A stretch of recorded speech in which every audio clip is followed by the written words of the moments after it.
بسم اللہ الرحمن الرحیم۔ السلام علیکم، آپ دیکھ رہے ہیں الف نیوز اور میں ہوں آپ کے ساتھ ماجد علی۔ شامل کرتے ہیں پاکستان اور دنیا بھر سے بریکنگ نیوز ہیڈ لائنز۔ امریکہ کا اگلا نشانہ ایران، سپریم لیڈر کو گرفتار کرنے کا خطرناک منصوبہ۔ نیوز رپورٹ کے مطابق وینزویلا کے صدر نکولس مدورو کا تختہ الٹنے کے بعد امریکہ اب ایران کی طرف لپک رہا ہے، اور ہدف کوئی چھوٹا موٹا نہیں بلکہ ایران کے سپریم لیڈر آیت اللہ خامنہئی کو براہ راست گرفتار کرنے کا پلان ہے۔ یہ ایک ایسا ڈرامائی موڑ ہے جو بین الاقوامی قوانین کو روند کر امریکہ کی بدماشی کو عیاں کر رہا ہے۔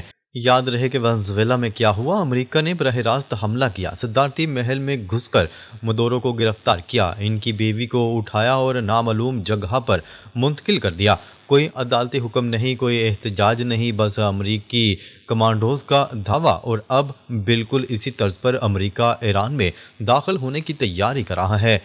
امریکی صدر ڈونلڈ ٹرمپ کی ایک ٹویٹ کو یاد کریں، جہاں انہوں نے کہا تھا کہ اگر ایران میں مظاہرین پر گولی چلی تو ہم لوڈڈ، لاکڈ اور تیار ہیں۔ اب یہ بات واضح ہو رہی ہے کہ اس کا مطلب کیا تھا۔ ہم گھسیں گے، سپریم لیڈر کو اٹھائیں گے اور نکلیں گے۔ اس پلان کے مطابق امریکی ہیلی کاپٹرز تیار ہیں اور وہ 15 سے 20 منٹ میں آپریشن مکمل کرنا چاہتے ہیں۔ سپریم لیڈر کی درست جگہ کا پتہ ہے اور حملہ آور براہ راست ان تک پہنچیں گے۔ لیکن خیال رہے کہ ایران وینزویلا نہیں ہے۔ ایران 4 گنا بڑا ہے، پہاڑوں اور پیچیدہ علاقوں سے بھرا ہوا۔ ایران کے پاس پاسداران انقلاب کی طاقتور فورس ہے جو سپریم لیڈر کی حفاظت کرتی ہے۔ اگر امریکہ نے حملہ کیا تو ایران نے پہلے ہی اعلان کر دیا ہے، ہم خلیج میں تمام امریکی فوجی اڈے تباہ کر دیں گے، قطر ہو، سعودی عرب ہو یا کوئی اور ملک۔ اسی حوالے سے ایک خبر جو اسرائیلی صحافی ایڈی کوہن سے آئی ہے، جو اسرائیلی اسٹیبلشمنٹ کا اہم ترین آدمی ہے، وہ کہتے ہیں وینزویلا کے بعد ایران کا نمبر ہے اور پھر قطر، الجیریا، تیونس اور دیگر مسلم ممالک۔ امریکہ اور اسرائیل کا ایجنڈا ہے، عرب ممالک کو آپس میں لڑوا کر تقسیم کرو پھر توڑو۔ یہ کھلم کھلا اعلان ہے کہ بین الاقوامی قانون کی کوئی حیثیت نہیں، صرف امریکہ کا قانون چلے گا۔ لیکن چیلنجز کیا ہیں؟ اگر ایران کی فوج، جنرلز اور سیکیورٹی کے لوگ بکے ہوئے تو سپریم لیڈر کا بچنا ناممکن ہے۔ ماضی میں بھی امریکہ اور اسرائیل ناکام رہے کیونکہ ایران کے پاس جدید air defence system, under ground bunkers اور ڈیکوئی لوکیشنز ہیں۔ اگر یہ آپریشن فیل ہوا تو خلیج کی تمام امریکی بیسز راکھ کا ڈھیر بن جائیں گی اور شپنگ لائنز بند ہو جائیں گی اور عالمی معیشت لرز اٹھے گی۔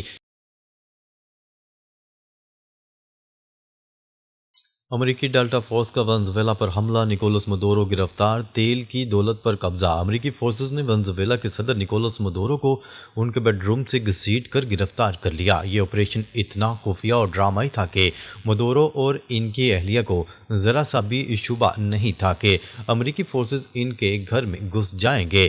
یہ واقعہ وینزویلا کے دارالحکومت کارکاس میں پیش آیا، جہاں امریکی ڈیلٹا فورسز نے رات کی تاریکی میں حملہ کیا۔ مدورو کو گرفتار کرنے کے بعد ان کی آنکھوں پر چشمہ اور کانوں پر ہیڈ فون لگائے گئے، جو کہ معیاری پروٹوکول ہے تاکہ وہ پینک اٹیک سے بچ سکیں۔ یہ گرفتاری اس لیے ممکن ہوئی کہ مدورو کی اپنی حکومت میں ایک اعلیٰ سیکیورٹی افسر غدار نکلا جو CIA کے لیے کام کر رہا تھا۔ اس غدار نے مدورو کی لوکیشن، گھر کی تفصیلات اور حتیٰ کہ چینی سیکیورٹی کی موجودگی کی معلومات امریکیوں کو فراہم کیں۔ امریکی صدر ڈونلڈ ٹرمپ نے ایک ہفتہ قبل مدورو کو الٹیمیٹم دیا تھا کہ یا تو سرنڈر کرو یا موت کا سامنا کرو۔ مدورو نے انکار کیا تو یہ آپریشن شروع کیا گیا۔ اس آپریشن میں امریکی فورسز نے فضائی اور سگنل انٹیلیجنس کا استعمال کیا اور مہینوں کی تیاری کے بعد 20 سے زائد ملٹری بیسز سے طیارے اور فورسز روانہ کی گئیں۔ وینزویلا کی فوج اور سیکیورٹی چیف پہلے ہی CIA کے ساتھ ملے ہوئے تھے، اس لیے کوئی مزاحمت نہیں دیکھی گئی۔ مدورو کو گرفتار کر کے امریکی فورسز نے وینزویلا کو فتح کر لیا۔ اب ڈونلڈ ٹرمپ نے اعلان کیا کہ امریکہ وینزویلا کو چلائے گا، وہاں کی تیل کی کمپنیاں امریکی کمپنیوں کے حوالے کی جائیں گی اور ملک کا انفراسٹرکچر سنبھالا جائے گا۔ یاد رہے وینزویلا کے پاس امریکہ اور سعودی عرب سے زیادہ تیل کے ذخائر موجود ہیں، تقریباً 35 ارب بیرل۔ اس گرفتاری پر امریکہ نے $50 ملین کا انعام بھی رکھا تھا، جو غداروں کو للچانے کے لیے کافی تھا۔ اب اس کا تجزیہ کریں کہ یہ واضح ہے کہ امریکہ نے پوری دنیا کو پیغام دے دیا ہے، ہم جہاں چاہیں گے حملہ کریں گے۔ یہ ایران کے سپریم لیڈر آیت اللہ خامنائی کے لیے براہ راست دھمکی ہے کہ تم بھی ہمارے اگلے ٹارگٹ ہو۔ دوسری طرف چین اور روس صرف مذمت کر رہے ہیں لیکن یورپ خاموش ہے۔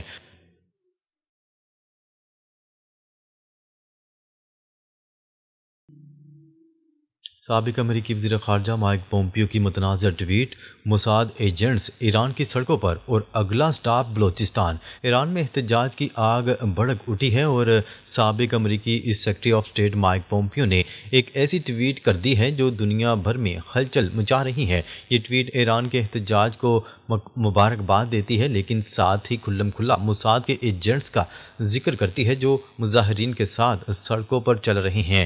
اب سنیے مائک پومپیو کی مکمل ٹویٹ جو انہوں نے 2 جنوری 2026 کو کی۔ ایرانی رجیم شدید مشکل میں ہے، کرائے کے فوجیوں کو بلانا اس کی آخری بہترین امید ہے۔ مائک پومپیو کا کہنا تھا کہ ایران کے درجنوں شہروں میں ہنگامے پھوٹ پڑے ہیں، نیم فوجی دستے محاصرے میں ہیں، مشہد، تہران اور زاہدان کی باری ہے اور پھر اگلا سٹاپ بلوچستان۔ اس کے بعد سابق امریکی وزیر خارجہ مائک پومپیو نے کہا کہ ایرانی حکومت کے 47 برس اور ڈونلڈ ٹرمپ امریکہ کے 47ویں صدر، کیا یہ محض اتفاق ہے؟ ہر ایرانی کو جو سڑکوں پر ہے، نیا سال مبارک، اور ہر موساد ایجنٹ کو بھی جو ان کے ساتھ ساتھ چل رہے ہیں۔ خیال رہے کہ یہ کوئی عام ٹویٹ نہیں۔ مائک پومپیو جو CIA کے سابق ڈائریکٹر بھی رہ چکے ہیں، کھلم کھلا کہہ رہے ہیں کہ موساد کے ایجنٹ ایران کی سڑکوں پر مظاہرین کے ساتھ ہیں اور اگلا ہدف بلوچستان۔ یہ اشارہ واضح کر رہا ہے کہ ایران میں رجیم چینج کی کوشش تیز ہو رہی ہے۔ ایران میں معاشی مسائل، مہنگائی، پانی اور بجلی کی قلت کی وجہ سے احتجاج پھیل رہے ہیں۔ درجنوں شہروں میں حتیٰ کہ زاہدان جیسے علاقوں میں بھی نیم فوجی دستوں پر بھی حملے ہو رہے ہیں۔ یہ احتجاج اقتصادی مسائل سے شروع ہوئے لیکن اب رجیم چینج کے خلاف ہو چکے ہیں۔ ایران کی حکومت کرائے کے فوجی بلانے پر مجبور ہے اور مائک پومپیو کا یہ اشارہ کہ اگلا سٹاپ بلوچستان یعنی سستان اور بلوچستان میں احتجاج مزید بھڑکیں گے۔ جہاں پہلے سے علیحدگی پسند گروپس فعال ہیں، یہاں موساد اور امریکہ کی انٹیلیجنس کی مداخلت کا کھلا اعتراف ہے۔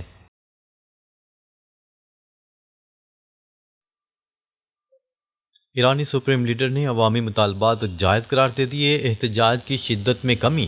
ایران میں مہنگائی کے خلاف جاری احتجاج کی شدت میں کمی آنے لگی۔ احتجاج کا دائرہ کار فارس، ہمدان اور دشت سمیت محض چند شہروں تک محدود ہو کر رہ گیا۔ سپریم لیڈر آیت اللہ خامنائی نے احتجاج کرنے والوں کے مطالبات جائز قرار دے دیے اور کہا کہ ایران دشمن کے سامنے نہیں جھکے گا۔ کرنسی میں اتار چڑھاؤ کے پیچھے دشمن کا ہاتھ ہے۔ مہنگائی کے خلاف احتجاج جائز ہے، تشدد کی اجازت نہیں۔ دوسری جانب ایران کے اقوام متحدہ میں مستقل مندوب نے سیکرٹری جنرل اقوام متحدہ اور صدر سلامتی کونسل کو خط میں کہا ہے کہ امریکی صدر ڈونلڈ ٹرمپ کا بیان اقوام متحدہ کے چارٹرڈ اور عالمی قوانین کے خلاف ہے۔ ایرانی وزیر خارجہ عباس اراغچی نے اپنے رد عمل میں کہا کہ ایرانی افواج مکمل طور پر الرٹ ہیں اور ایرانی عوام کو داخلی امور میں مداخلت برداشت نہیں ہے۔ اس سے قبل امریکی صدر ڈونلڈ ٹرمپ نے کہا تھا کہ اگر ایرانی حکومت نے مظاہرین پر گولی چلائی تو ہم انہیں بچانے آئیں گے۔ اس کے علاوہ امریکہ کے سابق سیکرٹری آف اسٹیٹ اور CIA کے سابق ڈائریکٹر مائک پومپیو کا کہنا تھا کہ ایرانی حکومت مشکل میں ہے اور فوجی مداخلت ان کی آخری امید ہے۔ اسرائیلی ایجنسی موساد کے ایجنٹ ایرانی مظاہرین کے شانہ بشانہ سڑکوں پر ہیں جنہیں وہ سال نو کی مبارکباد پیش کرتے ہیں۔ وینزویلا کے دفاع کے لیے تیار ہیں، کسی ملک کی کالونی نہیں بنیں گے۔ نائب صدر وینزویلا کی نائب صدر کا کہنا ہے کہ وینزویلا کے دفاع کے لیے تیار ہیں اور کسی بھی ملک کی کالونی نہیں بنیں گے۔ امریکی حملے اور صدر مدورو کی گرفتاری کے بعد ڈیلسی نے خطاب کرتے ہوئے کہا کہ وینزویلا کسی بھی ملک کی کالونی نہیں بنے گا۔ ان کا کہنا تھا کہ صدر مدورو کو اغوا کیا گیا ہے، نکولس مدورو ہی وینزویلا کے صدر ہیں۔ ملک کے دفاع کے لیے عوام صبر اور اتحاد سے کام لیں۔ وینزویلا کی نائب صدر کا کہنا تھا کہ امریکی فوج کی کارروائی کے بعد ہم وینزویلا کے دفاع اور اپنے قدرتی وسائل کے تحفظ کے لیے تیار ہیں۔ دوسری جانب امریکی صدر ڈونلڈ ٹرمپ کا کہنا تھا کہ اقتدار کی منتقلی تک وینزویلا کو ہم چلائیں گے۔ نکولس مدورو غیر قانونی صدر تھے، ان کے جانے پر کوئی افسوس نہیں۔ برطانوی وزیر اعظم کیر سٹارمر نے کہا ہے کہ صدر نکولس مدورو کو وینزویلا کا غیر قانونی صدر سمجھتے تھے اور ان کے جانے پر ہمیں کوئی افسوس نہیں۔ ایکس پر جاری بیان میں برطانوی وزیر اعظم کیر سٹارمر نے وینزویلا میں نکولس دور کے خاتمے پر اطمینان کا اظہار کرتے ہوئے لکھا کہ وینزویلا میں پرامن اور محفوظ انتقال اقتدار کے خواہاں ہیں۔ برطانوی وزیر اعظم کا مزید کہنا تھا کہ عوامی خواہشات کی عکاسی حکومت کی حمایت کرتے ہیں۔ برطانیہ آئندہ دنوں امریکہ سے صورتحال پر مشاورت کرے گا۔ امریکہ بین الاقوامی قوانین کا احترام کرے، فوجی کارروائی تشویشناک ہے۔ اقوام متحدہ کے سیکرٹری جنرل نے وینزویلا میں حالیہ کشیدگی میں اضافے، بالخصوص امریکہ کی جانب سے کی گئی فوجی کارروائی پر گہری تشویش کا اظہار کیا۔ نیو یارک میں جاری بیان کے مطابق سیکرٹری جنرل نے خبردار کیا کہ اس پیش رفت کے خطے پر تشویشناک اثرات مرتب ہو سکتے ہیں۔ وینزویلا کی صورتحال سے قطع نظر اس نوعیت کی فوجی کارروائی ایک خطرناک نظیر قائم کرتی ہے۔ سیکرٹری جنرل نے اس بات پر زور دیا کہ تمام فریقین کو بین الاقوامی قوانین، خصوصاً اقوام متحدہ کے چارٹر کا مکمل احترام کرنا چاہیے۔ اس امر پر گہری تشویش ہے کہ حالیہ پیش رفت میں بین الاقوامی قوانین کے اصولوں کی پاسداری نہیں کی گئی۔ انہوں نے اس صورتحال کو عالمی قانونی نظام کے لیے نقصان دہ قرار دیا۔ اقوام متحدہ کے سیکرٹری جنرل نے وینزویلا کے تمام فریقین پر زور دیا کہ وہ انسانی حقوق اور قانون کی حکمرانی کے مکمل احترام کے ساتھ جامع اور بامقصد مذاکرات کا راستہ اختیار کریں تاکہ بحران کا پرامن حل نکالا جا سکے۔ ناظرین، اب تک کے لیے اتنا ہی۔ مزید خبریں لے کر بہت جلد آپ کی خدمت میں حاضر ہوں گے۔ تب تک کے لیے اپنا خیال رکھیے گا۔ اللہ نگہبان۔